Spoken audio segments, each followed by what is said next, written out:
Belə bir sual gəlir. Doktor, yoldaşım yolla keçən qadınlara baxır.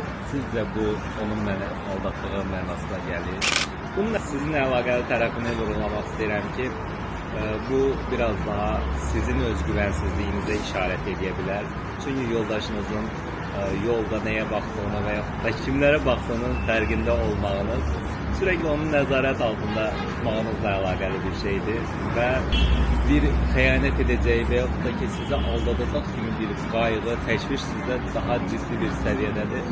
Burada bəzi insanlar buna qısqanclıq deyirlər, amma bunun adı normal qısqanclıqdan biraz ötə bir şeydir. Bu, irəli bir səviyyəyə də gedib çıxa bilir ki, hətta mən belə şeylər eşidirəm ki, filan kəs sənə baxdı, sən ona baxdın ki, o sənə baxdı şəklində deyən ciddilərim də olur. Bu, hər iki tərəfdə də ola bilər. Qadında da belə bir patoloji qısqanclıq ola bilər, kişidə də ola bilər.